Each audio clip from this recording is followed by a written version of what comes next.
Hello everyone, this is Angie. My channel name is Angie's Crafting with Diamonds.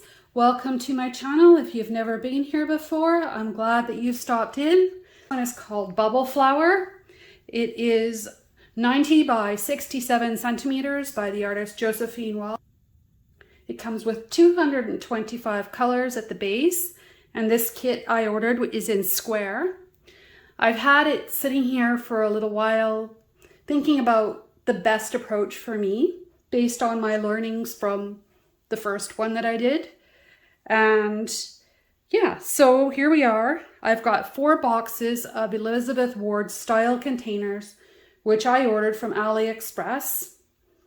They're the same ones that I would order here in Canada that would be coming through the Amazon pipeline, but I just went direct to AliExpress and it came direct to my house.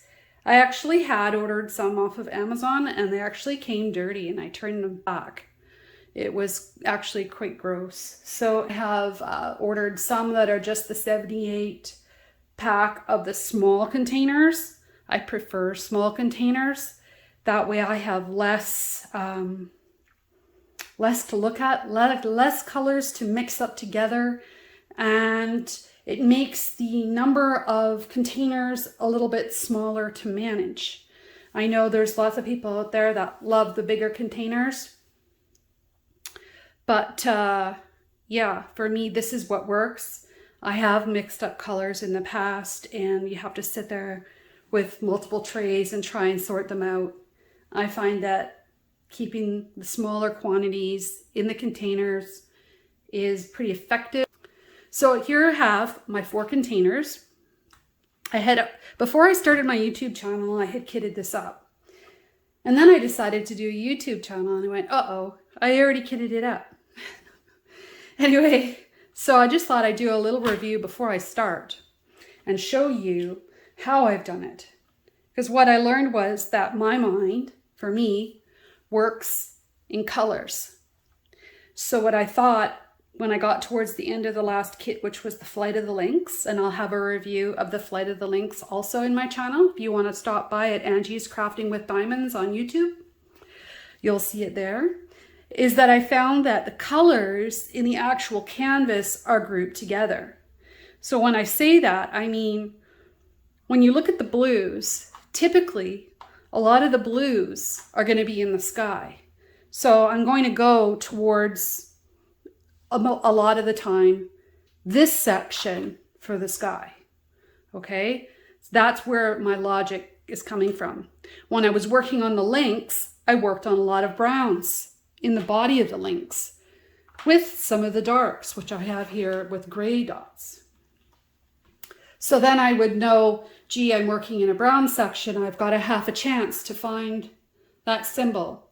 Because what I also found was that some of the stickers that come on the printed sheets from Diamond Painting Deutschland, the colors are slightly off to what's in the container, and they're slightly colored differently than the actual canvas itself. And it must be because of the canvas printing being of a better quality than the stickers.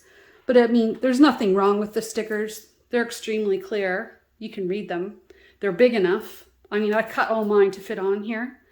And I don't have any problem with the stickers themselves, only in the fact that some of the tans end up looking like browns or greens, and they sort of end up crossing over. One of the ones that stands out is this one, number 169. When I look at that, that kind of looks like a gray sticker, but I guarantee you this is in the green section. And in fact, this is the same container I used with the lynx, and I put it on the bottom.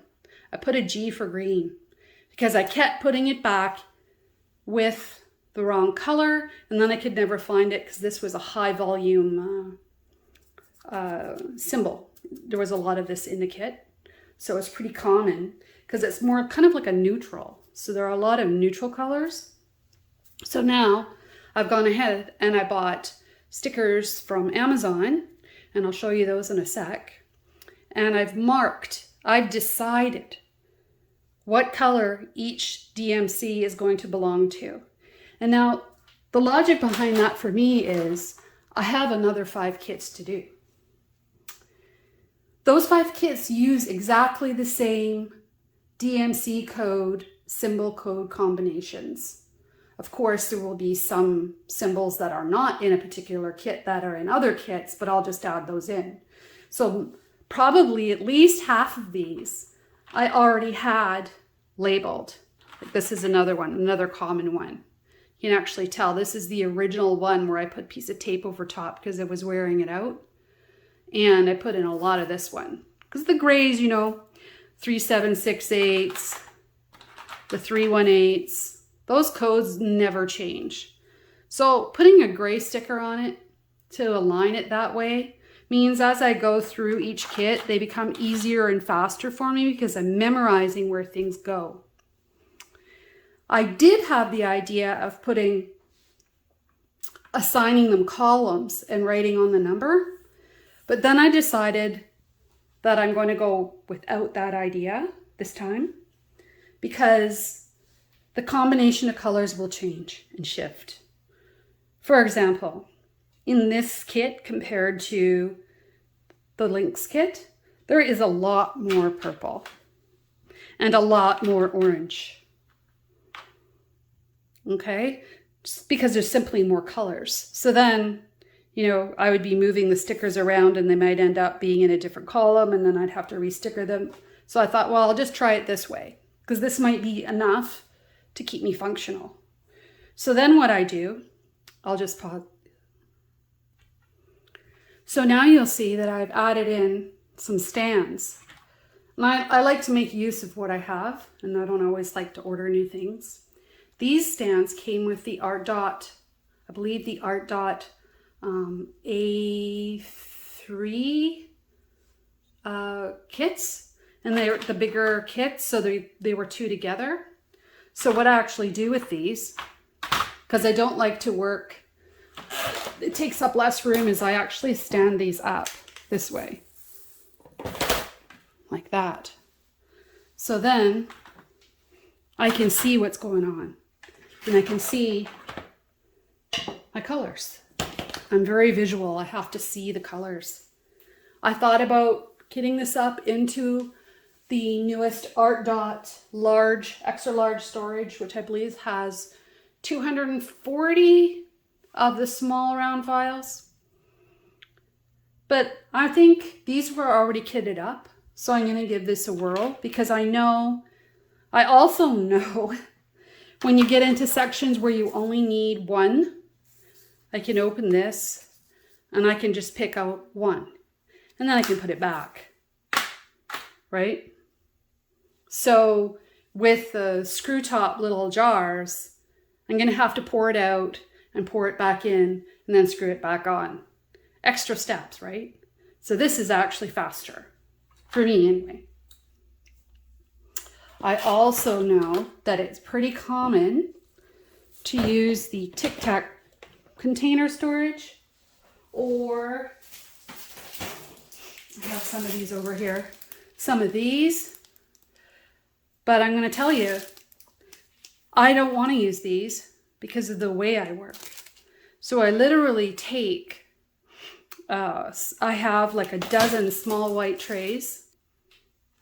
I literally take all these white trays that I've saved. Some of them from Dreamer Designs, some of them just came in some kits. And I like white because I can see what they are. Because people, you're not going to be color blocking. So you don't need big trays for the most part. I think there might be a little bit of color blocking in Bubble Flower on the one side. But yeah, I've saved all these like little Mosca boats that come in the different kits. And I just keep them together and there's got to be a dozen. So when I'm in a section, I take this tray and say I had this, and I would put some in here when I've done the main placing, and I'll leave some in here and I'll leave it like that and I'll place it up to the top because I know I'm only human and I am going to miss 1 or 2 of these. I'm going to have to go back and get it anyway. So this way, it saves that time to go find it and do it again for that section. I'll demonstrate some of that And if I have any pictures, I'll insert them here. I do have some pictures from working on the Flight of the Lynx kit, where I have out 8 to 12 of these. And it is these. I just keep them in a sandwich bag. That's all I use them for. I mean, I guess they're so small, I would never use them with Diamond Art Club because they're just too small. Yeah, but I'm sure that you can get half a dozen of these on Amazon for pretty cheap, if that works for you. You could also just use all those little tiny green boats that some people have. That would work too. So as you can see, I end up with a table looking like this. And I'll have 2 boxes on either side of my kit when it's laid out. And I'm working in a section, and like I said, typically the sections are gonna have a color theme to it. So when I take a section, I'm going to match it kind of within the color grouping, not simply a square that's cut out. Because why do I want to go and get out the little bit of yellow that might be in the next section all over again if I don't have to?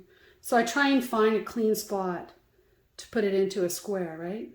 Or a rectangle or whatever works. So yeah, color theory seems to work well with these kits for me.